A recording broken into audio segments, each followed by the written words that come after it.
收看关键时刻。今天非洲猪瘟在台湾整个破防之后，台湾政府一定要特别注意，特别小心，一定要把这件事情当成国安的案件。因为今天你没办法想到，是一头猪竟然可以牵动了整个国际上的贸易，就像是一头猪竟然能够在中美贸易战当中占有一席的地位。当今天台湾出现了第一起非洲猪瘟的案例之后，现在这个案子，今天没有把它阻绝掉之外，没有把它处理掉之外，如果再扩散下去，这恐怕会影响台美之后关税谈判的节奏跟关税谈判的协议。对，没错。事实上，猪肉在很多国家都是战略物资。譬如说，以台湾来讲，我们台湾的这个跟猪肉相关的这个产值，一年高达2000亿台币以上。这个有非常多的这个家庭都因为猪呢受到这个影响。那你更不用讲，我们日常生活吃的啦，很多东西都是猪肉。好，那么讲台湾当然非常重要，尤其是接下来我们要跟美国谈判。对，美国谈判里面来说，有一个叫做美猪的问题。对，那假设我们现在爆发猪瘟的时候，我们又拿什么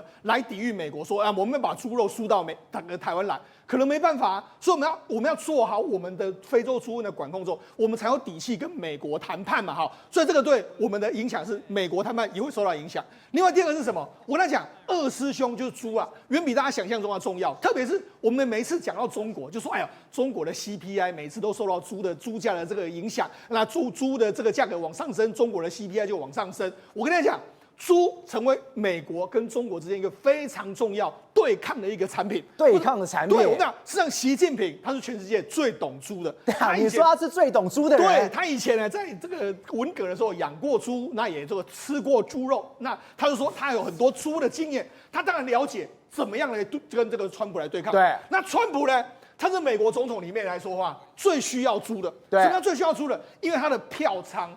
包括说美国的中西部大部分都是养猪户、大豆户也是要这个猪的这个饲料，所以他其实是最需要猪的。所以一个是最懂猪的，跟最需要猪的两个人曾经就用猪当成是武器互相对抗，互相卡来卡去。对，你看《华尔街日报》的报道，你看中国削减美国大豆还有猪肉的采购量，美国农民面临压力。那美国农民面临压力是谁面临压力？就是川普面临压力，所以才说，事实上这个二师兄的角色远比大家想的都还要更加重要。知道，我们今天大家讲台美谈判，也有一个关键，就是猪肉的问题。对，没错。猪问题，你知道这件事情真的不能小看。你看，今天除了行政单位进来、中央单位进来之外，司法单位也进来了。今天中检直接发了新闻稿，我已经主动简报来分案侦查。你的这个所谓非洲猪瘟到底怎么进来？你有没有什么一些稍微上面的疏失？对，有没有人为上面的疏失？有没有行政单位的疏失？对，通通给我查清楚。所以你看，检调已经介入这件事。那你当然了，我们事实上目前为止来说，化制车啦，还有运猪车，我们都把它的这个足迹都弄出来了。发病15天的这个所有的车辆，含运猪车跟化制车，我们要把它查得非常清楚。所以你看，他们足迹都做出来了，那相关联的都会把它做出来。好，另外第二个。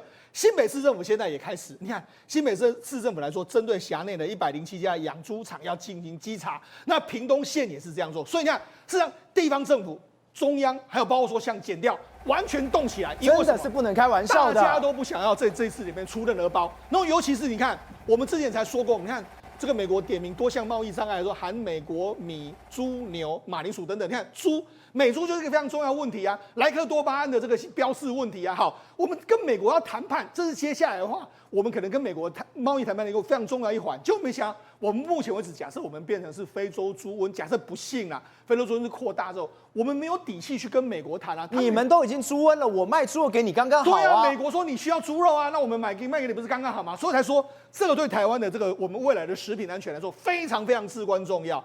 另外第二个就是我们讲。实际上不是只有台湾要绷紧神经，现在中国跟美国在贸易谈判的过程里面来说，大家也都把这些当成是武器。猪肉就是武器。对，为什么？我们讲，事实上这个月底的时候呢，习近平准备跟川普见面，但在这个过程里面来说的话，你看这几天我们不是说吗？川普点名说什么？他就说有4大议题：稀土、芬太尼，包括说大豆，还有包括说像这个台湾问题要跟他讨论。我跟他讲。大豆问题呢，基本上就是猪肉问题哦，两个是可以画成等号。你看啦，就是这样啊。中国削减美国大豆还有猪肉的采购量，让美国农民面临压力呀。好，那我讲大豆是要做什么？我跟你讲，大豆呢，一般来说，当然把它榨成油嘛，对不对？对。那榨成油之后会有什么？豆粕。对。豆粕是什么？豆粕就是猪肉大部分在吃的。中国很多养猪都用豆粕来养，所以等于是大豆，实际上它就是猪的饲料或者食用油的来源，就是这样子。那还减少美国猪肉的采购嘛，所以等于是说，你看这里面就是猪肉的问题。好，那我跟他讲，那《华尔街日报》的报道说，先前中国宣布减少美国的猪肉采购量，减少了12000吨。那截到4月17号的当周的这个销售量下滑到5800吨，是今年以来的话最低交付量，周比来说的话下降了72%。所以也就是说，它一直不断的从今年的年初到现在为止，不断的减少对美国猪肉的这个采购。我们讲爱荷华州本来就是共和党的铁票区，这里在这个地方得票率都50-60%，你又没有错啦。我一开始可以为了这个所谓意识形态投你。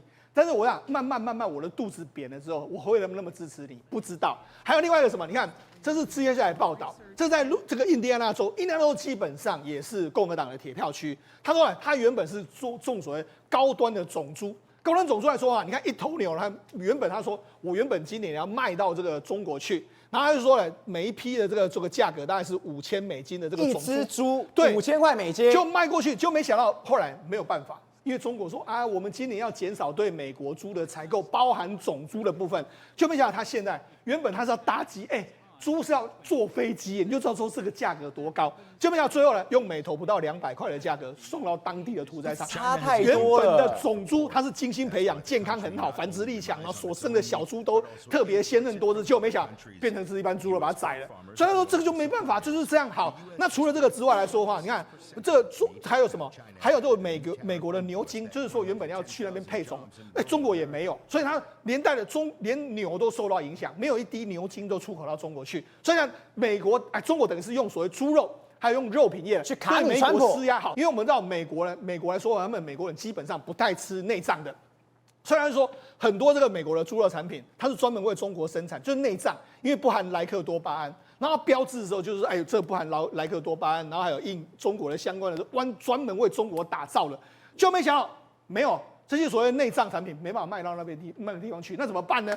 他说呢，因为这样的关系来说话，这个中国是猪内脏最主要的买家，他如果失去中国市场，然后以猪肉的副产品来说，每头猪要损失8到10块美金，大概折合是260块到325块，全年总损失会到达10亿。就是猪的内脏，他们中国不买，我们损失10亿美元什么概念？是325.55亿的新台币耶。那我就讲，300多亿的这个新台币来说，又是多少农民的这家庭要淌血？好，那我跟你讲，中国就很故意，中国就这样，你看啦，我们不要买这个美国猪了，那我们下到哪里？你要说，中国还是需要猪肉，中国也是没办法自给自足，他就说，我们就下到西班牙猪的这个猪肉，还有猪内脏。然后美国农民就说：“我们输光光。”那这个会变成什么？变成是对川普的这个压力。所以我才说，川普这一次不是警告吗？就是说，我要这一次跟你谈大豆，大豆基本上就是猪肉。对。另外第二个是什么？葛利尔说：“你们千万，川普还说，你们千万不要惩罚我们的农民。”所以显然，他这一次会把这个议题端上台面上去跟习近平讲。好，那习近平这边来说的话，习近平当然知道啊。因为他之前来说的话，他也吃过亏，他跌过一跤。为什么跌过一跤？因为我们2018年不是第一次打这个贸易战？对，2018年打第一次贸易战的时候，当时的美国就说反正你要从我们这边进口猪肉啊，我们猪肉还是妥当当的，美猪还是可以卖到你中国。那中国当时就生气，因为中国很怕什么？中国很怕说，我猪肉被你美国控制住。他当时就什么？转而跟俄罗斯买啊，你看俄罗斯当时就开始买啊，俄罗斯出口的猪肉主要是中国是外交市场，然后2018年的时候5月就开始买啦。他说如果中国禁止美国猪的话，俄罗斯就准备好进口给你啦。就没想到进口了进去之后呢，就没想到当时俄罗斯是爆发非洲猪瘟。不是你太惨了吧？你为了要抵抗美国，对，跟俄罗斯进，结果。没多久，俄罗斯的猪就有非洲猪瘟，对，然后就传入了这个中国。那传入了中国之后，中国就开始爆发了非洲猪瘟嘛。对，因为俄罗斯有非洲猪瘟，你这么大量的进来的时候，当然是变成是这样的一个状况。所以当时中国反而是因为要跟你美国打贸易战的时候，我禁止美猪的结果，反而引来的这个俄罗斯的猪肉，造成中国的非洲猪瘟。结果200万头猪直接宰杀了。对，没错。好，那我就讲为什么会影响呢？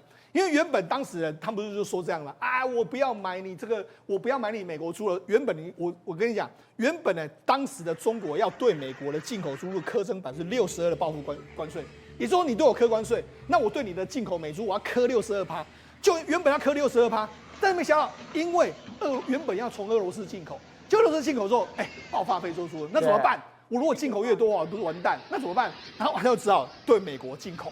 所以呢，事实上就是变成这样子啊，就你原本要把它当成是武器的，然后结果没想到就没办法当成是武器，你反而要对美国低头。所以就是你看当时的这个报道，2018年嘛，非洲猪瘟在中国扩散，从东北快速蔓延到江苏、浙江等等的一个状况。是原本中国要把这个猪肉的这个关税当成武器来对付你美国，没有办法。所以当时你看，他就吃第一轮的时候就吃瘪啦。对，原本把猪肉要当成武器的，结果没想到没有办法。好，所以这就让习近平这一次呢，他就学乖，他就知道怎么一回事了。好，那我们刚才不是说吗？他是最懂猪的人，为什么最懂猪？你看哦，习近平在这几年的这个说法里面，这个实习都是学习习近平的想法。对，他说什么？中国人的饭碗任何时候都牢牢掌握在自己的手里，饭碗要装中国的粮。这是在4中全会开幕前哦。对，他说这是习近平心中的头等大事。所以也就是说，都跟吃有关的。粮食安全来说，当然了，这个所谓的主食之外的话，猪肉就非常重要。所以你看，他也是这样。习近平关于国家粮食的这个绪论啊，粮食安全是国之大责这样一个状况，他讲了那么多次，他讲了很多次哦，每一次他来说，他就是不断的强调说我要我们把中国的这个饭碗要捧在自己的手上，饭碗必须牢牢的端在自己手里，我们要有粮食安全的主动权。对，简单来说什么，就是中国的这个猪肉来说，我们要自己养的一个状况。所以呢，那习近平他其实在下乡的时候也蛮常去试看，譬如说你看猪肉摊去看看，然后去看这个所谓养猪场，他常常去哦，好，那为什么他常常去呢？他就常常自己在这个说话的时间就讲了他的小故事。文化大革命期间，我到农村插队，因为他下乡，对不对？对。他说曾经有3个月没有见过一滴油星子，就是一滴油哈。然后这是3个月不知肉味。那年冬天来说，家里寄来几块钱，就是可能这个所谓的习近平的家里面，习仲勋寄钱给他，那有钱啊。他说他跟窑洞同住的同学买了几斤10草里的冷冻的猪肉，冷的猪肉哦。对。他回来还没有把这个肉呢切成这个。还没有这个烧肉，但肉都还没吃哦。他吃生猪肉，他把它切来吃，他那个味道真是美味啊！美味之后，后来我们说，不要再吃了，再吃的话我们就没办法煮了。他说这种日子的话，我就有经历过。所以当时那一块猪肉把习近平整个都火起来了。对，没错，3个月，尽管都还没有煮，用切的冷的都没关系。对，那个肉味。让他真的觉得太享受了，可能让他在这个西北的大荒漠里面有这个猪肉的安慰，救了他一命啦，让他觉得哇，人生真美好，我要活下去，日后变成是总书记，搞不好是这样子。好，那他还说，咱们不要太天真，我们历史上发生了多少次大饥荒，这恶福遍野，甚至人会相食，惨绝人寰。所以我们要捧好我们自己的这个饭碗，那我们要养好自己的猪，这是他的这个讲法哈。那我们讲他的讲法来说，讲过第一个。第二个跟猪有关系的是由他的朋友来讲，你看习近平真是个好后生啊！习近平的7年知青岁月，对，这是有一个人啊，他叫赵秀全这样一个状况哈，他就说有一天这个赵秀全他养猪之后，他们原本还在养猪的过程，就没想到不小心的时候呢，猪就跑出去了。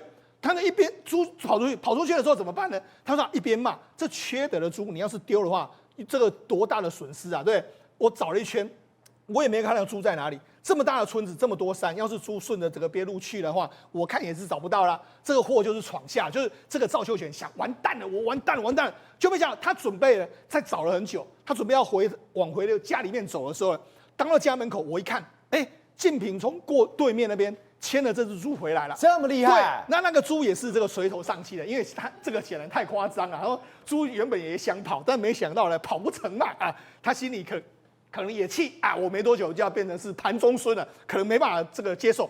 然后竞品一看到他说：“哎呀，你怎不把这个猪圈子弄好啦，对不对？”他说：“哎呀，我没有留神让他跑啦。”竞品，你怎么找到这只猪的？竞品说：“我一看这只猪就知道是你喂养的那一只，哇，太厉害了，太懂猪了。”然后我就把你赶回来了。所以等于是他一看到那个脸就这不是这个赵家他们养的猪吗？我把你赶回来，把你抓回来。太扯了！那个山这么大这么广，那猪都已经跑了出去。是习近平一看，对，那个是我朋友的猪，是那猪也在跑啊。对，他跑得比猪还快，是把猪这样子给牵回来了。对，所以我们就说总书记很厉害，他连猪的长什么样子他都知道，这是哪一头猪，真懂猪。对，他有视猪之明这样一个状况。好，那么他就这样，所以你知道他真的是最懂猪嘛哈。所以等于说，我这么懂猪肉，我当然知道怎么去美国打这个仗。所以你看，他当年曾经主导了一个说2018年从俄罗斯进口，但没想到出包。但是这一次他有学乖了，所以他这一次就知道怎么去做。好了，我讲，所以我来说，接下来的 APEC 会议里面，我们就看习近平跟这个川普两个怎么围绕着猪肉跟大豆进行一个谈判，好，这是他们两个大国之间的事。不过回到我们台湾来说，我们必须说嘛，为什么这个非洲猪瘟会突然出现？大家觉得很奇怪，当然有可能是厨余的部分，或者说有可能是这个有人进口走私肉，也不一定。这目前为止有非常多的这个讲法。不过我们必须说，是不是也有可能一个方法是说，老共也把它当成是生物武器？等一下，你是说最懂猪的习近平对台湾用一个中国猪炸弹？为什么这样说？事实上，我们就讲最近一段时间呢，在金门、马祖，还有连我们北部的外海，都有发现所谓这个猪肉飘过来的状况啊。比如说，你看金门之前就是曾经这个找到这个猪的时候，把它焚烧嘛。那焚烧之后，当然还是要先把它的这个简体采样一下，就采样一下就发现到什么？这个很多，你看，你看这个，这是我们做出来的、啊。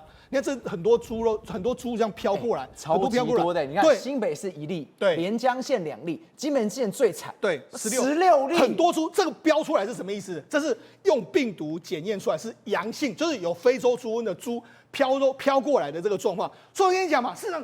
你要说，这有没有可能有漏网之鱼？这是我们现在抓到，我们有把它拦截下来，没有拦截下来，搞不好也会有更多。照我们不是讲吗？一只病死的非洲猪瘟，它在荒野下，它的病毒可以存活15周，所以那这会不会超过？有人去摸了，有人碰到，然后它要进到这个猪肉的这个所谓养殖场里面，搞不好也有可能嘛。所以来说，这一切来说，我就必须说，我们台湾这次真的要绷紧神经，因为什么？全世界懂猪人那么多，习近平也懂，然后这个川普也懂。那我们台湾目前为止，我们当然因为我们爱吃猪肉，所以我们绝对在这一次的非洲猪瘟要严格以待。宇轩，我们刚刚特别讲，这一次政府一定要严加以待这件事情，一定要好好的锁住，因为这跟未来台美谈判的时候都有很大的关系在。尤其今天我把农业部的所有的记者会全部都听完之后，发现一件事情不得了。在农业部的官员里面，他特别说到一件事情，他说在这一次在验的时候，他把它病毒基因定序之后，对哦，恐怕真的是来自中国，要么是来自越南。我想说越南，我们刚刚在讲中国，怎么会是越南？越南的情况现在竟然比中国还严重，甚至越南严重到说他连疫苗都有，只是这疫苗打下去之后不得了，会让这个病毒更强。完全复活，甚至完全进化了。现在目前的这个非洲猪瘟叫做无药可救，你没有呢去特效药可以去治疗，你也没有疫苗了可以去打。而越南呢，更是我们讲的全境沦陷。为什么呢？因为你仔细听到这个专家是台大兽医的助理教授，叫李淑慧，他特别讲法，他说呢，目前看起来呢，这个所谓的核酸系列，因为大家知道非洲猪瘟它属于 DNA， 也就是它是双股螺旋的，很可怕，跟一般的 RNA 来讲呢，根本不一样。对，他说目前呢，根本没有办法去抵挡这个所谓的重组疫苗的，所以目前到底该怎么样去处理？你只能从这种生物机制上呢，好好的去包括严格的控管，包括饲料以及包括了疫调。但你知道越南他们怎么样多惨吗？他们真的去打疫苗，就打下去之后呢，发现说打了之后呢，不打没事。要2022年开始8月开始呢去打这个疫苗，结果呢这个叫做 Navax 的疫苗呢发现群体性的死亡。那这个疫苗很特别，它跟一般不一样。一般我们知道有一些是什么 DNA 疫苗啊、腺体疫苗啊，它不是，它是属于所谓的我们刚才讲到的减毒活疫苗，也就是说我把这种强毒株。原本就是这种很强的病毒，我把它的这个毒性呢，我们讲降低，降低之后呢，它本身还是活体，等于就是说你其实就是把这个病毒呢改变之后再打进去，但是技术不成熟嘛，所以打进去之后呢，他发现说来皮肤渗血、脏器衰竭，你有没有发现这些症状都是什么症状？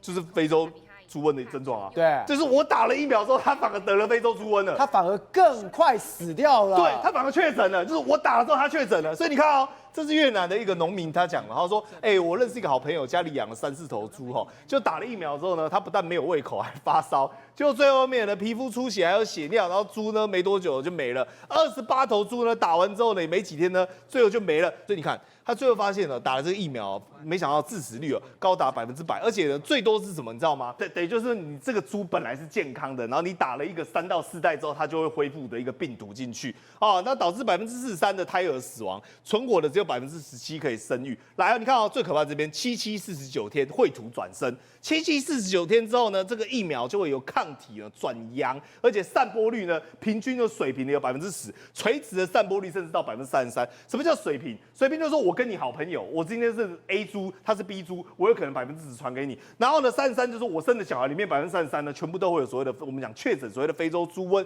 所以你想想看他们现在仔细在做这个调查，发现说越南的确打了这个疫苗之后呢，第一时间有34%下降，对，但是呢，你时间一拉长之后，1型跟2型重组毒株，也就是现在呢，包括中国、包括越南最流行的一个病株，它的等比例反而大幅度的上升，越打越严重。然后呢，免疫力根本抵抗力没多少，然后呢，死亡速度呢倒是很快。所以你看啊，死掉的猪会变成什么样？像这样子，触目惊心。因为正好刚刚一直他们特别提到说，这个非洲猪瘟如果确诊的话，你说它都点点的，都是点点的，对，都是这种细细的这一种。天哪！你知道为什么会有这种黑斑吗？对，因为它其实这个 DNA 的这个病毒它侵蚀的是巨噬细胞，等于说它侵蚀这个细胞之后，把你免疫系统占据之后，它会开始自体攻击。对，所以这些猪你看到这些黑点，都代表说它开始这些病毒在自己攻击自己，这个更严重，更严重的在这边。那你知道死多快吗？来，我跟各位讲确诊，我们刚才是不是讲说它潜伏期是15天，对不对？它只要一发病之后，5到8天之内这种大量的毒性的，全部都会死亡。6到10天全部都死亡，这是低剂量，这是高剂量，代表说你如果今天确诊病毒的浓度很高的话，你大概1个礼拜呢，5天之内你就会最快你5天死亡。对，所以你看我们是不是讲说10月10号的时候他发现有病例，14号的时候死了50头，对，然后呢到了我们讲的20号的时候死到110多头，你不要吓我，这时间点也太刚好了吧？对，所以就代表说他的可能是强毒株，对，就是他感染非常强，所以你看感测到如果第9天呢有所谓这个病毒的话，最晚9天体温升高，14天，也就是2个礼拜，只要到2个礼拜，全部都会死亡。所以你就知道说为什么现在立即把它说这个195头直接给扑杀掉，因为它这个东西致死率太快，传播率太快，而且冷藏猪肉跟冷冻猪肉，我们刚才有讲到嘛，冷藏100天，冷冻1000天，那症状就是所谓出血啊、呼吸快啊、流鼻血啊、黑斑啊等等的。但有些状况呢，如同我们刚才所述的，会很不明显。但你知道最可怕在哪里吗？最可怕的是说，因为越南人他们经济状况普遍不好，那呢基层呢也不一定听你的话。那你发现你的猪确诊了嘛？那人吃了不会怎么样，对？那你会做什么选择？当然是卖掉啊，因为我要赚钱啊，我还是黑户对，所以你知道多可怕？他等于就说，我知道我的猪得非洲猪瘟了，我加速屠宰，就你现在看到这画面，开始把一头一头病死猪全部都切割开来，切割开来之后呢，开始到处丢。比如说你看到这张照片，这是什么呢？这是他们在市场里面，然后你就发现说，有一头猪躺在这边。那他的屁股明明就已经确诊了，而且你看到我们刚刚讲那个黑斑，它完完全全都有，对，他已经中奖了，结果你照样屠宰，照样卖，对，所以你知道吗？直接把它丢到垃圾场。所以你看你仔细看你不要以为说这是垃圾不是里面一头一头都是猪。你看这边也有猪，这边也有猪，全部在那边跟丢垃圾一样，全部都把它丢到垃圾场里面。不是说你尽管这种非洲猪瘟猪你在野外这样丢，它可以病毒还存活15周。对啊。如果有其他的动物去吃，然后又怎么样这样循环下去？对。难怪越南那么惨。对，因为它处理也要钱啊，焚烧也要钱啊，甚至有人把它变成飘飘河。他们现在河水都很恶心，你知道吗？来，你看这是它的河水，对，里面全部都。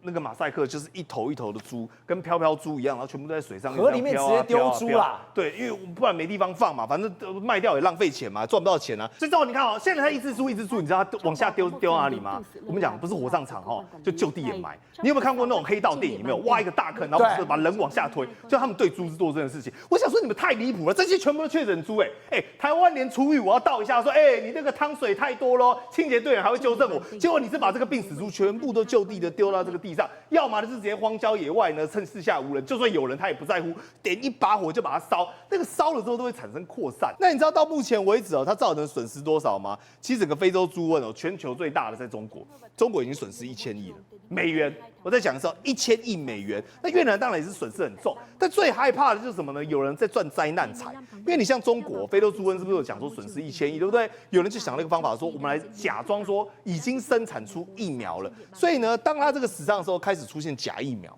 这个假疫苗，比如说他说我是哈尔滨呢这个生技公司的，但其实他根本不是哈尔滨生技公司。然后我又打了这些假的疫苗，那打了之后呢，还持续在确诊。然后你看所以这是中国他发布的官网，他跟你讲说非洲猪瘟有疫苗了吗？假的，因为呢就是有这种不孝厂商，难怪这种就完完全全都假。难怪你看中国非洲猪瘟这个画面。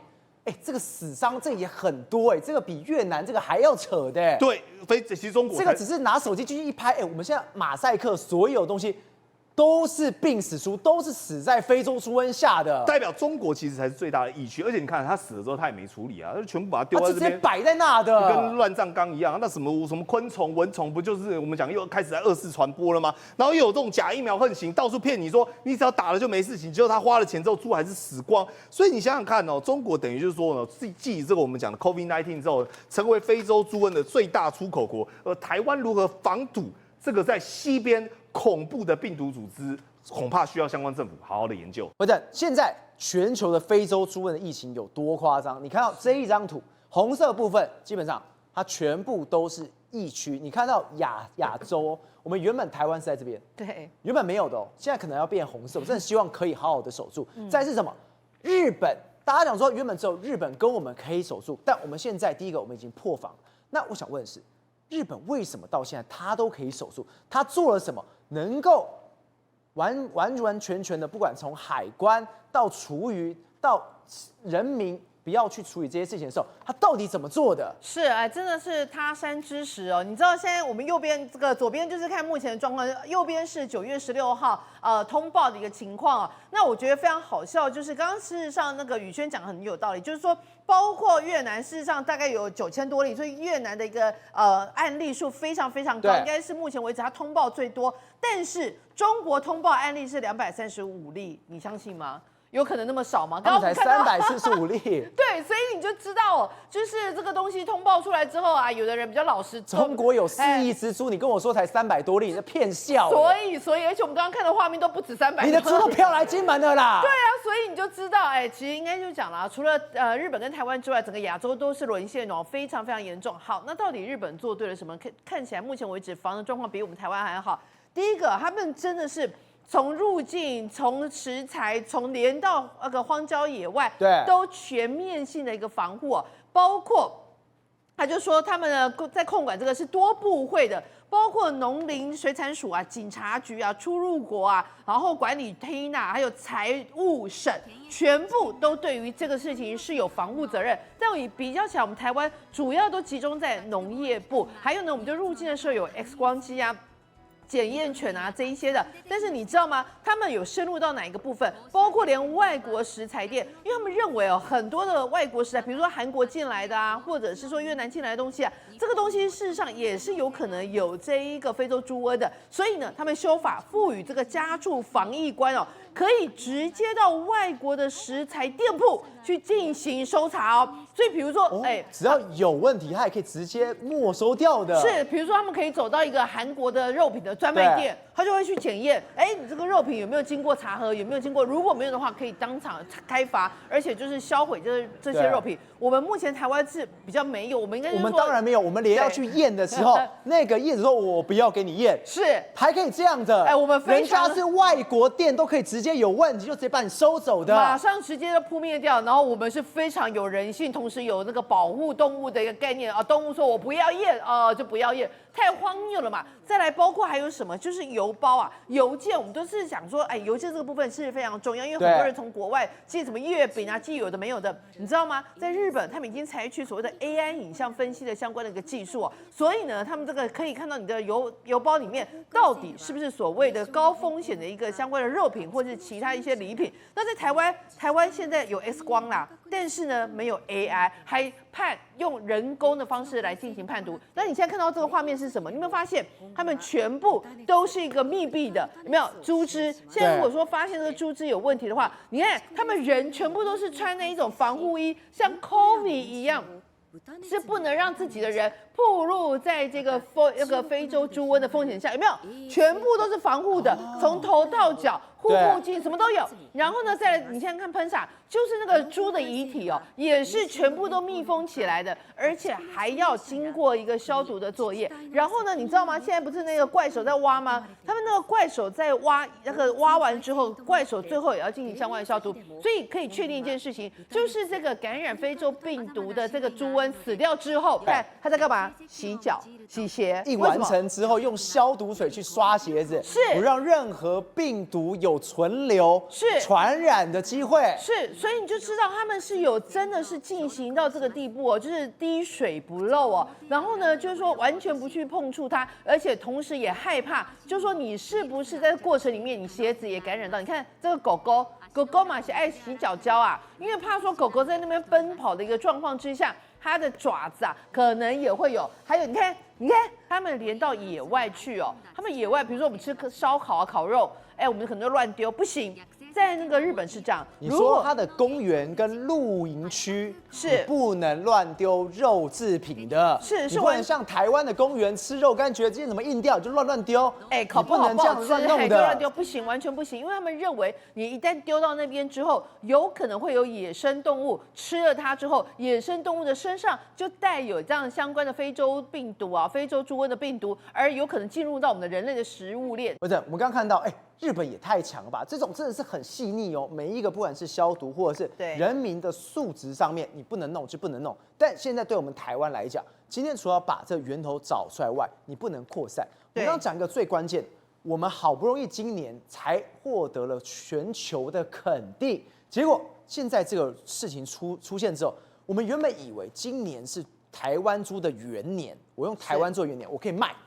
就没想到今天就出这个事，我外销怎么办？是哦，你就发现了一个图，那个图是什么？就是我们加工猪肉外销啊，从澳洲、日本、新加坡、澳门、香港啊，甚至种猪都可以出口到越南、菲律宾跟香港。我们刚刚提到了这样为什么种猪可以出口？因为越南的猪都有这个大概7、8成都有这个非洲猪瘟的那个它的带源嘛一个状况，所以它就需要我们台湾干净的种猪进行去那边配种。所以在这种情况下，你就知道我们这个防护了，从2018年到现在。守了7年才有这样的成绩，还有包括我们的这一个相关的猪的一个制品销售到国外去，越来越多这个400多公吨啊，300多公吨啊，今年甚至人家多开心，本来还在想，台湾冷藏猪肉首柜外销外销到哪里？到了新加坡了，连新加坡，而且是生鲜的猪肉都可以成功的外销到新加坡，所以你就知道这真的是我们台湾的骄傲。事实上还有什么你知道吗？我有看过一些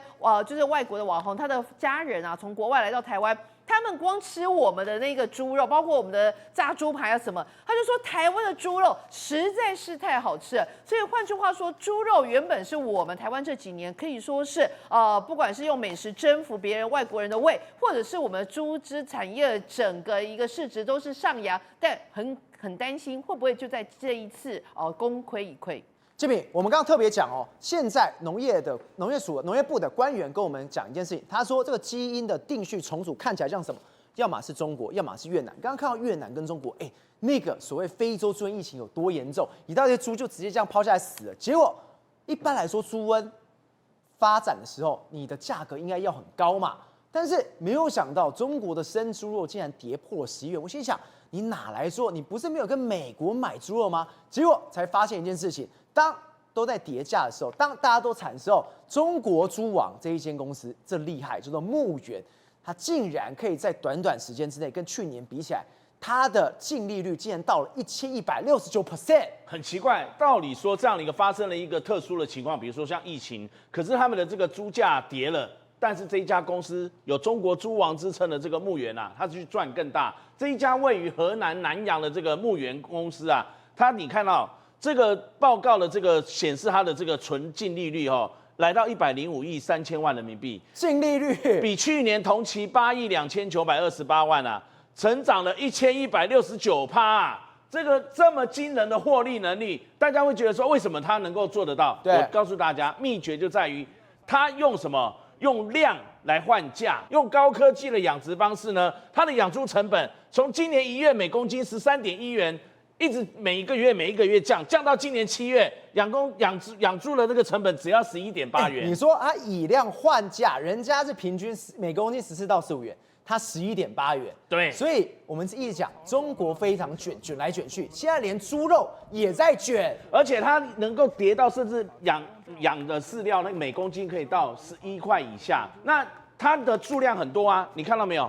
这一家在河南的这个南阳的牧原公司他从一开始养22头猪，你说，我们现在画面中看到这个，你说这些它都是养猪的地方，它总共有这个住的比人还好了吧？它总共有21栋这样的一个现代化的高科技厂房，每一栋都高达6层，它每一栋楼养猪的都是注重通风。对那你要知道，通风它会自动化精准的环境控制系统，它有3级的风口，你看到它让猪只不容易去生病，然后呢，再透过配置这样的一个通风、温度、湿度的控制这些设备啊，它可以让整个猪舍、整个环境因子自动监测，然后数据再用智慧的这个控制的这个方式，然后呢，你可以让这个环境调控去提升它的生长速度，自然而然你就容易降低它的疾病跟一些猪只的死亡发生率，提高了生产效率。你现在看到它这根本比这个跟台积电的厂房一样，这么自动化。它就是用高科技自动化的方式对。你现在看到这一台白色的，还有这一台的，它每天2个小时就会巡一次，一天24个小时，所以它一天至少巡12次，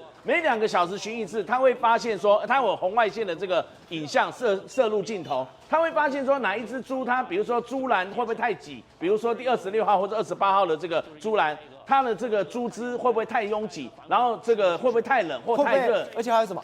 这个所谓的小猪会不会被母猪压到？这都可以监测出来的，而且会传到手机上哦。所以它平均有200多万头猪，但是呢，它平均你看一个人就可以降低它的负担，只要对上1500头猪，因为靠这些高科技的设备。而且小猪，当你刚刚讲的说，如果小猪被母猪压到的话，它会发出声音，然后会被这个白色的这个上面的像天空的轨道，就像台积电的厂房一样，它可以听到了之后，它会马上发出警报通知饲养员，饲养员就会赶到现场去处理。你看他接到手机警报，他就会赶到现场去看。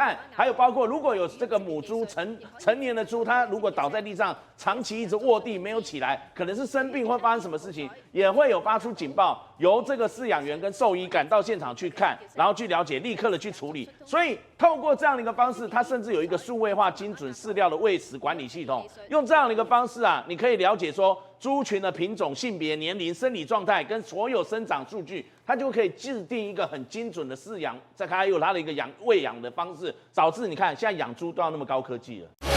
宏观取材，厘清真相，犀利精准，深入剖析，时刻掌握关键，新闻时事不漏接。老时段，新气象，我是钟浩和，关键时刻2.0全新出击。